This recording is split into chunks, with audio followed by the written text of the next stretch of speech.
Welcome to Whisper Reads, where forgotten tales and forbidden stories breathe again.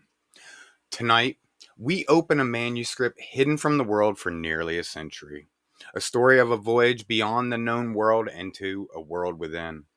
Written by Willis George Emerson. This manuscript did not come from his imagination, but from the trembling hands of an old man named Olaf Jansen. He spent his final days near Pasadena, California. His body was frail, but his eyes still burned with a fierce, unsettling clarity. He told me things no one believed. He spoke of a sun inside the earth, of a land untouched by our wars and our ignorance, of giants, harmony, and ancient knowledge.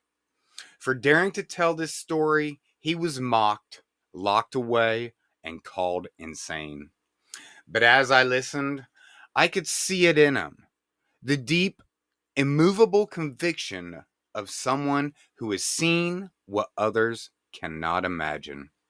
And so, I release his account as he left it with me. These are his words.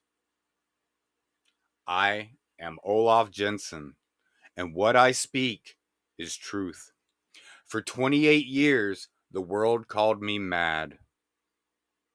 28 years locked away because I spoke of what lies beneath the crust of the earth.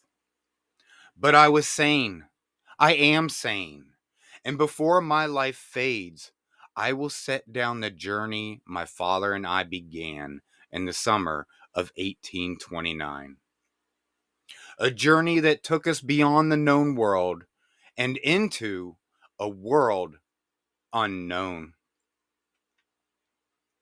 I was raised on the sea. My father, Jens Jansen, was a Scandinavian fisherman. The ocean was not just our livelihood, it was our home, our teacher, our God. From the time I could stand, I helped him on the water. By 9, I could tie every knot he knew. And by 14, I was his right hand. We fished the cold northern waters where the wind cut through the bone and the waves spoke their own language. My father was not like other men. He listened to the sea as if it whispered secrets to him. He watched the stars as if they were writing messages in light. And one night, beneath a curtain of northern lights, he said to me, Olaf, the world is not what scholars claim. There is a passage, a way into a world within. I laughed, as any young man would, but he did not laugh. He told me of old tales passed down from his father and his father before him, of sailors who sailed farther north than any chart dared to show, and spoke of warm winds where there should only be ice. He spoke of a great opening at the top of the world, where the seas did not end, but curved inward.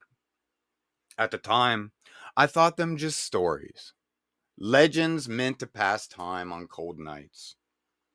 I did not know he believed them.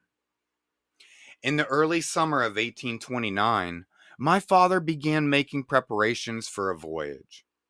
He bought extra provisions, repaired every inch of our vessel, checked and rechecked our gear.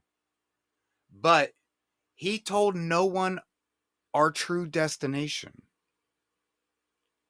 Not the other fishermen, not our neighbors, no one. And one night he said to me quietly, Olaf, my son, we sail north, further than any mapping, further than any route. If the legends are true, we may find a land untouched by the world above. Fear and excitement warred within me, but there was never a question of whether I would go. Where my father went, I would always follow. And so, with 2 months of supplies, our sturdy little boat, and a fire of curiosity burning in our chests, we set sail. The days grew colder, the nights grew longer, the sea turned from blue to steel. Most men would have turned back long before, but my father pressed on, watching the sky like a prophet and the compass like a gambler watching the turn of a card. On the 18th day, he pointed towards the horizon. The wind is changing, he said. The sea is telling us something. The water around us softened. The waves grew strangely gentle. The air felt different. Seabirds appeared, circling us, then vanished altogether. Something in the air made my skin prickle, as if we were approaching a great border the world itself did not want us to cross. Then, one morning, it appeared. A vast wall of ice, stretching far from one end of the horizon to the other. A frozen gate at the top of the world. It rose from the sea like a jagged cathedral built by giants. Blue and white, shimmering with a cold inner fire. Most sailors would have turned back, but my father's eyes shone with triumph. "This is it," he whispered. The legends were true. There was a narrow passage in the ice barrier, barely wide enough for a single small ship. From that gap, a faint, warm wind blew. Warm. In the high Arctic. My father gripped the wheel. I held the ropes. Together we guided our vessel into the jaws of the ice. Beyond this point, nothing in our lives would ever be the same. Thank you for listening to episode 1 of the Smoky God here on Whisper Reads. If this voyage into hidden worlds intrigues you, please like this episode, subscribe to the channel, and hit the bell so you never miss the next descent into the unknown. Next time, we pass through the ice barrier.